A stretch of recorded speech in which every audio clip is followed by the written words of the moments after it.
السلام علیکم ورحمۃ اللہ۔ الحمد للہ وکفا وسلام علی من لا نبی بعد۔ اللہ مہربان کے فضل و کرم سے ہمارا آج کا سبق سورہ البقرہ کی آیت نمبر 43 اور 44 ہوگا۔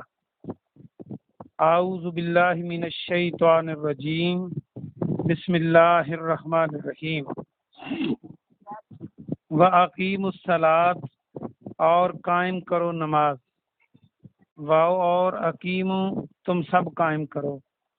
یہ اقیمو کا ترجمہ یاد رکھنے کے لیے اردو کا لفظ قیام، قاف یہ الف میم، الصلاۃ نماز، وآتوا الزکوٰۃ، وآتوا اور ادا کرو، دو، الزکوٰۃ زکوٰۃ، ورکعوا اور رکوع کرو۔ اگر آپ اس کو غور سے دیکھیں تو رے کاف عین آپ کو نظر آ رہا ہے اور واو بھی آ رہا ہے۔ اور رکوع کرو مع الراکعین، مع کل بھی پڑھا تھا اپنے ساتھ، الراکعین رکوع کرنے والوں کے۔ تو ترجمہ یہ بنا، اور نماز قائم کرو اور زکوٰۃ دو اور رکوع کرنے والوں کے ساتھ رکوع کرو۔ اتامرون الناس، آ کے معنی کیا، تامرون کو یاد رکھنے کے لیے واو نون تو آپ کو پتہ ہے جمع کو شو کر رہا ہے، تو تا کے معنی تم، اور باقی بچتا ہے الف میم رے امر، امر کے معنی حکم۔ یہ اردو میں ہم امر استعمال کرتے ہیں، امر کی جمع اوامر۔ اتامرون کیا تم حکم کرتے ہو، الناس لوگوں کو، بالبر نیکی کے ساتھ، ساتھ بر نیکی کو کہتے ہیں، اس کو یاد کر لیں۔ وطن سونا اور بھول جاتے ہو، تن سونا کو یاد رکھنے کے لیے نسیان، نون سین الف یہ الف یا نون، نسیان اردو کا بھولنا۔ انفسکم اپنی جانوں کو، وانتم اور تم ہو تتلونا تلاوت کرتے، تتلونا کو غور سے دیکھیں تو تے اور لام اور واو موجود ہے اس کے اندر، تلاوت کرتے ہو الکتاب کتاب کی، حالانکہ تم کتاب کی تلاوت کرتے ہو۔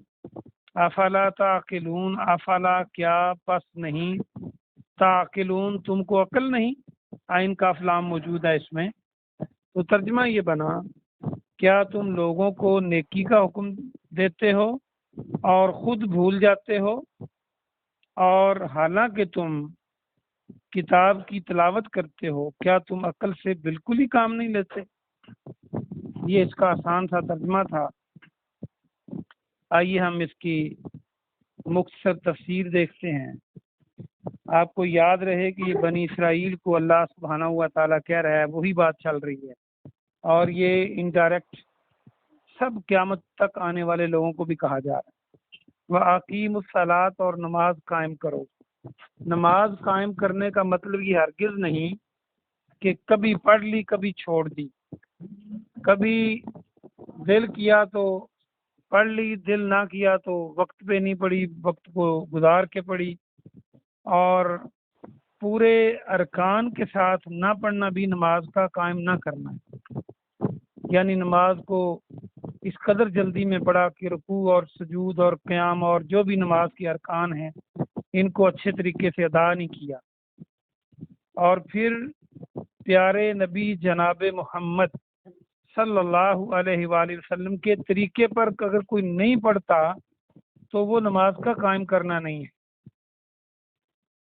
گویا کہ نماز کو احسن طریقے کے ساتھ پیارے نبی جناب محمد صلی اللہ علیہ وآلہ وسلم کے طریقے پر اللہ کو راضی کرنے کے لیے خضوع و خشوع کے ساتھ ادا کرنا، یہ نماز قائم کرنا ہے۔ وآتوا الزکوٰۃ، اور زکوٰۃ ادا کرو۔ زکوٰۃ وہ حصہ ہے جو ایک سال مال جمع رہے تو اس پہ 2.5% دی جاتی ہے غریبوں کو، یہ بھی فرض ہے جیسے نماز فرض۔ نماز اور زکوٰۃ کا انکار کرنے والا اسلام سے نکل جاتا ہے۔ ورکعوا مع الراکعین، اور رکوع کرو رکوع کرنے والوں کے ساتھ۔ یعنی جماعت کے ساتھ نماز پڑھو۔ جو بلا وجہ جماعت کے ساتھ نماز نہیں پڑھتے ان کی گھروں میں نماز قبول نہیں ہوتی، اور بڑی سختی ہے نماز کو جماعت کے ساتھ پڑھنے کی، اور یہ ہی فرض ہے۔ بہت ساری احادیث اس سلسلہ میں موجود ہیں، لہذا اور جماعت کے ساتھ پڑھی گئی نماز بغیر جماعت کے نماز پڑھی جانے والی 27 نمازوں سے بہتر ہے، زیادہ ثواب ملتا ہے 27 نمازوں سے۔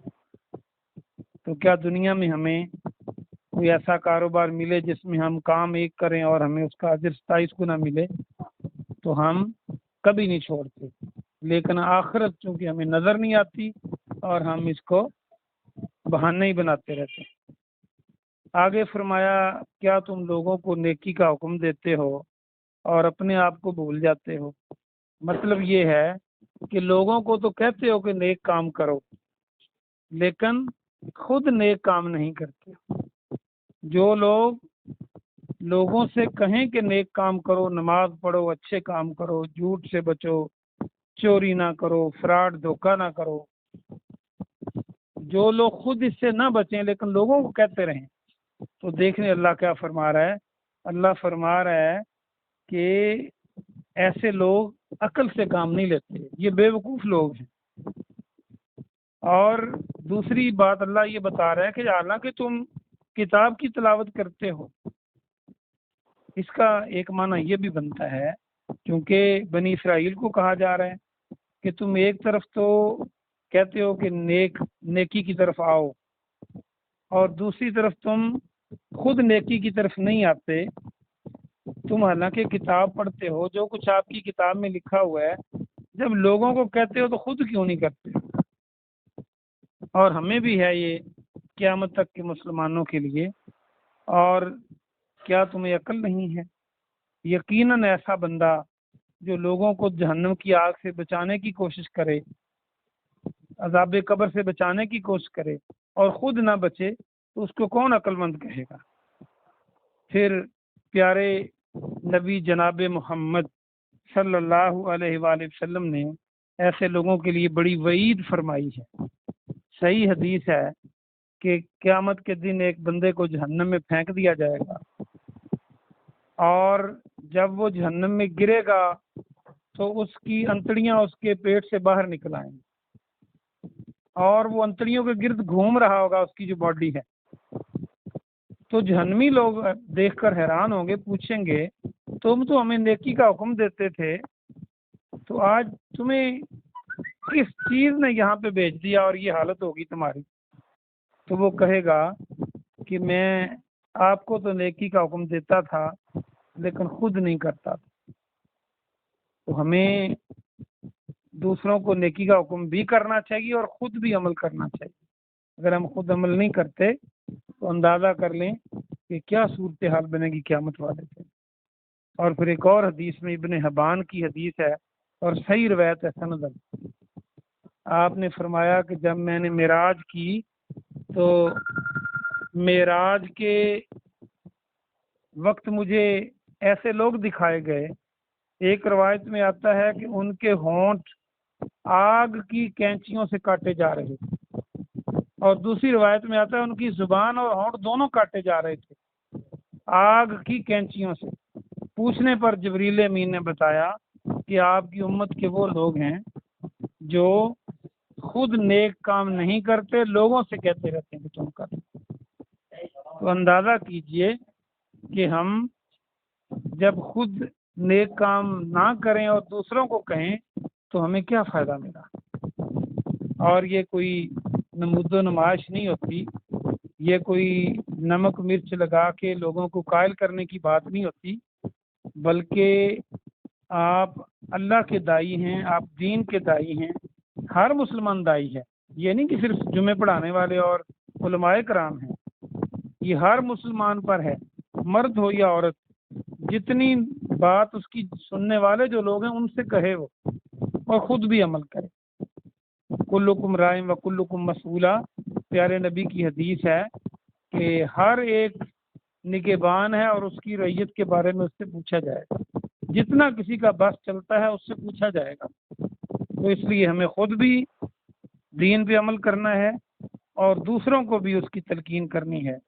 اللہ پاک ہمیں عمل کی توفیق عطا فرمائے۔ سبحان ربک رب العزت عما یصفون وسلام علی المرسلین والحمد للہ رب العالمین۔